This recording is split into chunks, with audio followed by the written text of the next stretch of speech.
kelas 8. Hari ini Miss akan mereview kembali pembelajaran kita di bab 2 dan bab 3, khususnya untuk pembahasan soal. Yang pertama, bab 2 nih, gaya, gerak dan gaya. Ketika menemukan soal seperti ini, Lia berjalan ke arah timur sejauh 4 meter, kemudian berjalan ke arah selatan sejauh 2 meter, berjalan ke arah barat lagi sejauh 4 meter. Berapakah perpindahan? Kata kuncinya adalah perpindahan. Ingat, kata perpindahan itu ditinjau dari keadaan awal ke keadaan akhir saja, tidak ke semua lintasan atau semua jalur yang ditemui. Dan kalau menemukan soal seperti ini, kalian harus mengetahui petunjuk arahnya. Oke, yang ke arah sini, arah timur, selatan ke bawah, barat ke bagian kiri, kemudian utara. Ini salah. Kemudian utara ke atas.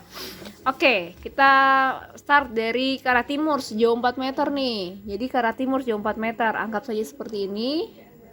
Timur sejauh 4 meter. Kemudian ke arah selatan sejauh 2 meter. Oh, selatan ke bawah. Dari sini dilanjut ke bawah nih. Oh, 2 meter. Kemudian bergerak ke arah barat sejauh 4 meter. Karena 4 meter berarti panjangnya kurang lebih sama dengan ini ya. 4 meter. Oke. Ini 4 meter ke arah barat, ke arah kiri. Nah, kalau perjalanannya berlanjut-lanjut seperti ini, berarti dari titik ujungnya ke titik ujung lagi, kemudian ke titik ujung sini lagi. Jangan putus-putus. Setelah itu ditanya perpindahan. Ingat, perpindahan hanya ditinjau dari keadaan awal ke keadaan akhir. Berarti keadaan awalnya di sini, titik awalnya, titik akhirnya di sini. Berarti dari sini ke sini. Oke. Kalau titik akhirnya di sini dan arahnya ke bawah, berarti arahnya ke selatan. Berarti arahnya ke selatan nih. Dan berapakah perpindahannya? Kurang lebih jarak ini akan sama dengan ini. Berarti 2 meter ke arah selatan. Jawabannya C. Oke. Nah, ada contoh soal lain biasanya itu seperti ini. Ketika misalnya Miss Yanti berjalan ke arah timur sejauh 4 km. Kemudian dia menempuh yang sama kembali ke rumahnya 4 km. Berarti dari titik sini ke sini, sini ke sini, kemudian kembali ke titik awal, perpindahannya adalah 0. Tidak ada perpindahan karena kembali ke tempat semula.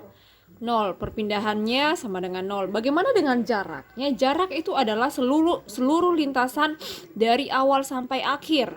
Berarti jarak itu sama dengan 4 ditambah 4 ke sana, 4 lagi kebalik, berarti 8 km. Kalau yang ini jaraknya adalah 4, 2, 2, berarti 8 meter. Ini jaraknya, perpindahannya 2, jaraknya 8. Seperti itu. Ingat jarak, konsep jarak dan perpindahan. Jangan sampai bingung ya. Kemudian, seorang pelari berlari dalam lintasan 270 meter. Ingat, ini adalah S. Jarak S 270 meter. Dalam waktunya T sama dengan 1,5 menit. Wah, ini masih menit. Ingat, satuannya harus sekon, meter per sekon kan? Berarti kita harus kalikan 60 nih. Berarti 1,5 dikali 60 sama dengan 90 sekon. Kita dapat nilainya 90 sekon. Berapakah kelajuannya? Kita harus kalian ingat rumus ini nih. V lagi. S di atas, ini V, ini T. S, V, T. Kalau sudah kayak gini, ditanya V-nya, berarti tutup V-nya. Oh, S per T. S per T. Kalau yang dicari S-nya, oh berarti V dikali T. Kalau dicari T-nya, berarti S per V. Seperti itu. Kasih masuk nilainya, 270 dibagi 90. 0 dengan 0 habis, 27 bagi 9, 3 meter per sekon. Ada jawabannya? Ada. Oke, selanjutnya. Sebuah satelit memiliki kecepatan. Anggap saja ini kecepatannya. Oh, kita tulis saja dulu. Nggak tahu kecepatan awal atau kecepatan akhir. Tulis saja dulu. 10.000 meter per sekon dalam selang waktu 50 detik. Berarti T-nya, delta T-nya sama dengan 50 sekon. Satelit tersebut memiliki kecepatan. Oh, setelah 50 detik kecepatannya berubah nih. Oh, berarti tadi ini V1, V awal. Ini V akhirnya 2. 5.000 meter per sekon. Berapakah akselerasi? Ingat, akselerasi itu adalah percepatan. Akselerasi dari satelit tersebut. Ada rumus sebenarnya di persamaan matematis yang Miss sempat share di meeting kita. A sama dengan V2 dikurangi V1 per T, delta T. Atau kurang lebih V0, ini VT, ini V0. Sama saja ya. VT dikurangi V0 per T. Sama saja maknanya. Intinya akhir dikurangi awal dibagi waktu. Atau ada juga rumus yang VT sama dengan V0 ditambah AT. Kita bisa pakai rumus yang mana saja nih, karena yang V1 diketahui, V2 diketahui, VT-nya itu kan V2, V0 tuh V1. Diketahui semua ini, T-nya juga diketahui, A-nya yang dicari. Tapi kalau kita lihat yang paling mudah pakai ini, karena langsung A. Kalau tidak, kalau kita pakai ini kita akan harus kasih pindah ruas lagi, kasih pindah ruas T-nya seperti itu. Langsung saja pakai rumus yang ini. Oke, V2-nya berapa? 5.000. Terus V1-nya berapa ini? Oh, 10.000. Terus dibagi berapa ini? T-nya berapa? Oh, 50. Wah, Miss, ini hasilnya minus. Tidak apa-apa. Tulis saja apa yang kalian dapat. 5.000 dikurangi 10.000. Berarti kalian punya utang sisa berapa? Kan punya uang 5.000, tapi kalian harus bayar 10.000. Kalian punya utang berapa? Oh, minus 5.000 nih. Per 50. Ini dengan ini habis. 5 dengan 5 habis. Berarti tinggal 100. Nolnya 2 toh. 100. Ingat ada minus di depan. Minus ini menunjukkan bahwa terjadi perlambatan. Terjadi pengurangan kecepatan. Perlambatan. Berarti ini satuannya meter per sekon kuadrat. Oke, kita dapat. Lanjut ya. Oke, ini adalah ticker time. Jadi, kalau ada soal kalian temukan seperti ini. Ingat kalau GLB itu gerak lurus beraturan. Itu mengalami titiknya ini konstan, jaraknya sama ini. Jadi sampai di ujung pun titiknya sama, itu GLB, gerak lurus beraturan. Jarak antar titiknya sama sampai di ujung, sampai dimanapun tuh tetap sama. Kalau dipercepat, itu gerak lurus berubah beraturan. Ketika mengalami percepatan, maka titik-titiknya tuh akan semakin rapat. Semakin lama semakin rapat. Kalau diperlambat, gerak lurus berubah beraturan, diperlambat, titik-titiknya tuh akan semakin berjarak, semakin berjarak sampai di ujung sana. Itu adalah diperlambat. Oke. Selanjutnya, kalau menemukan soal seperti ini, ingat biasanya itu ditanyakan resultan gaya nih. Resultan gaya. Berapakah resultan gaya yang dialami kardus ini? Berarti kalian pakai rumus, ingat. Resultan gaya itu adalah penjumlahan dari gaya-gaya yang bekerja pada benda tersebut. Kalau kebetulan di sini nilainya cuma 1 ya, jadi gampang lah. Oke, 160 ke arah kanan itu 160. Nah, bagaimana ke arah kiri? Kalian jumlahkan saja dulu. 0,8280 Newton. Oke, berarti yang ke kanan kalian kurangi yang ke kiri. 160 dikurangi 280. Berapakah nilainya? Oke, ini lebih besar berarti kalian kurangi dulu. 28 kurangi 16, oh 12, nolnya yang ikut. Minus 120 Newton. Jadi resultan gaya yang dialami kardus ini adalah sebesar 120 Newton. Caranya sama, jadi ketika menemukan soal seperti ini, yang ke kanan kalian jumlahkan dulu baru kurangi yang ke kiri. Seperti itu. Soal terakhir untuk gaya dan gerak adalah seperti ini. 2 orang anak sedang mendorong mobil seperti gambar di samping. Tapi nggak ada gambar, kita bikin aja deh. Oke, ini anggap saja ini mobil. Nah, ini ada jalan raya nih. Seperti ini. Kemudian massa mobil adalah 1000 kg. M-nya diketahui 1000 kg. Kemudian satu orang memberikan gaya. Oh, berarti ada F1-nya nih. Contoh saja karena mendorong berarti ke arah sana ya. F1 sama dengan 275 Newton. Sedangkan satu orang lainnya memberikan gaya sebesar 395. Oh, berarti V2-nya sama dengan 395 Newton.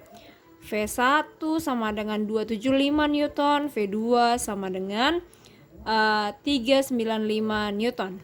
Kedua gaya di atas bekerja searah. Nah, searah nih, sama-sama ke kanan kan. Gaya ketiga, oh ternyata ada gaya lagi satu yang disebabkan oleh si mobil ini, yang diakibatkan oleh mobil yang bergerak ini, sebesar 560 Newton, tetapi bergerak berlawanan arah. Kalau dia berlawanan arah itu namanya berarti gaya gesek, FK. Selalu arahnya berlawanan dengan arah gerak benda itu. Kalau bendanya ke kanan berarti FK-nya ke kiri, begitupun sebaliknya. Oke. Gaya ini muncul karena terdapat gaya gesek. Oke, ini sudah gaya gesek yang kita maksudkan tadi.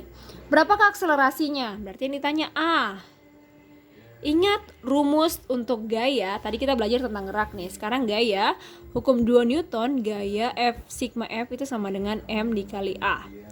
Nah, ingat rumus ini, ingat segitiganya, berarti di sini F, di sini M, di sini A. Kalau kita mau cari nilai A, berarti F per M. Oh, berarti A sama dengan sigma F per M. Ingat, ini sigma. Kalau misalnya cuma diketahui satu gaya, berarti tinggal kasih masuk gaya itu langsung dibagi dengan massa. Tapi ketika seperti soal kita ini ada 3 gaya, 500 berapa tadi? 60 Newton. Berarti kalian harus cari resultan gayanya dulu, baru kalian bagikan dengan massanya. Oke, resultan gayanya berapa sih? Sigma F sama dengan berapa? Yang ke kanan dulu nih, yang ke kanan. Oh, 275 ditambah 395, jumlahin sudah. 0 1 tambah 78 tambah 9, oh 17. 1 670. Oh, yang ke kanan 670 Newton. Bagaimana dengan yang ke kiri? Yang ke kiri FK. FK ini sebesar 560 Newton. Kurangi sudah. Ini kurang ini 6 kurang 5 1 7 kurang ini 1 0.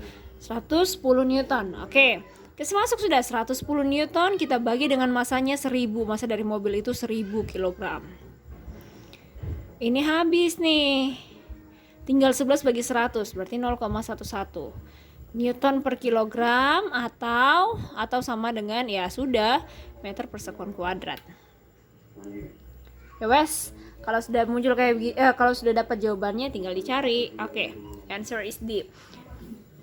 Kebetulan kita sudah membahas hukum kedua Newton. Miss akan mereview kembali hukum Newton. Nah, hukum Newton kan kita tahu ada 3 nih.